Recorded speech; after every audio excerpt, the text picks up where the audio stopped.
What if healing was just another form of harm? The Pokemon Center in Black Maw Hollow hadn't seen a Pikachu in years. Its walls, once buttercup yellow, now oozed a fungal green where rainwater seeped through cracks shaped like screaming mouths.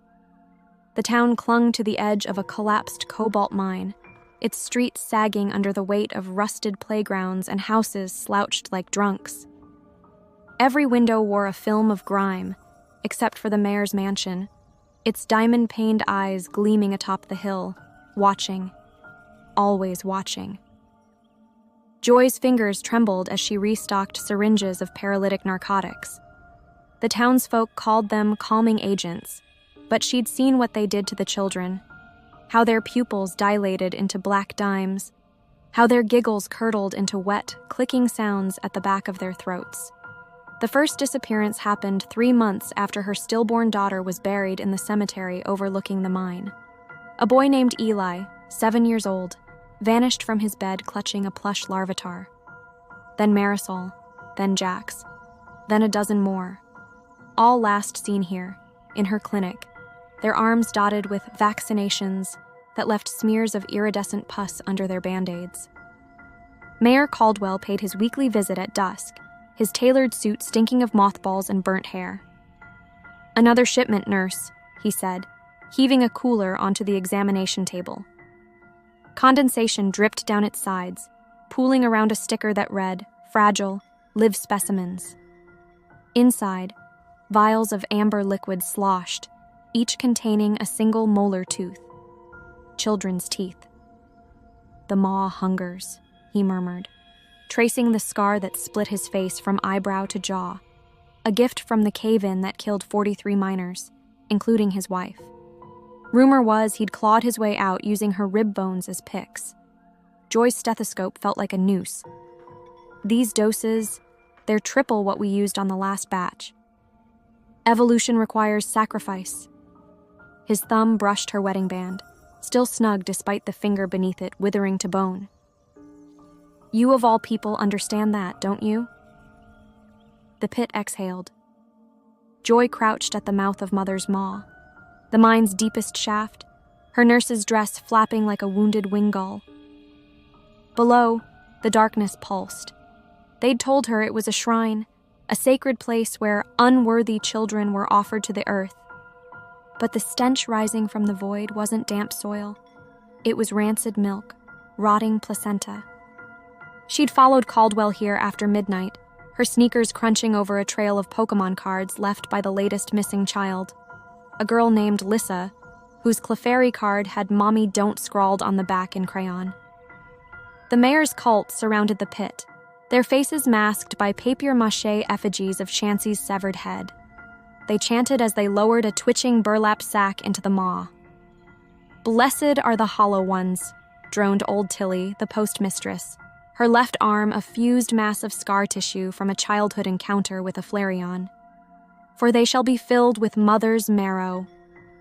The sack screamed, not a child's scream, something layered, a chorus of infant wails spliced with the guttural shrieks of a creature whose vocal cords had been stretched beyond species. Joy's breastbone vibrated, her dormant milk ducts leaking dark stains through her uniform. "That's what they took from me," she thought, her stillborn's face flickering behind her eyelids. That's what he stole. The hybrid hung from the cavern ceiling by chains bolted through its collarbones. Joy's flashlight trembled over its body, a hairless, bloated thing with the jaundiced skin of a century-old corpse. Its face was a car crash of features.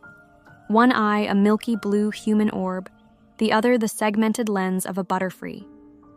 The mouth yawned too wide, crammed with rows of needle teeth and a lolling, bifurcated tongue that dripped viscous saliva. "My son," croaked Caldwell, emerging from the shadows. His suit was gone, replaced by a harness of leather straps and IV bags pumping black fluid into his jugular. The mine collapse. His lungs were crushed, but Mother's Maw gifts life to those who feed her. The creature's torso split open vertically, ribcage peeling apart like flower petals to reveal a glistening womb lined with infant teeth. Tiny hands protruded from the flesh walls, grasping. "We give her the weak," Caldwell said, stroking a hand over the womb's rim. "The bedwetters, the slow learners, the ones who cry for their mothers. She recycles them." Joy's scalpel was in her hand before she registered moving. The fight erupted in a spray of gore. Caldwell's remaining eye burst under her thumb, his teeth skittering across stone as she straddled his chest. The cult descended, their chancy masks cracking under her frenzied blows. She fought with surgical precision, carotid arteries nicked to spray arterial rain, femurs shattered with bone saws, one man's jaw unhinged via a speculum shoved down his throat. The hybrid watched. When only corpses remained, it spoke with Lissa's voice. "Make it stop, nurse. It's so dark in here." The cyanide syringe glinted in Joy's hand. "This will burn," she whispered, pressing the needle to the creature's jugular. Its human eye rolled in panic, the butter-free lens clicking as it focused on her face. "Mommy?" The voice was her daughter's. The plunge of the syringe became a benediction. The hybrid thrashed, its death rattle a perfect mimic of a newborn's first cry.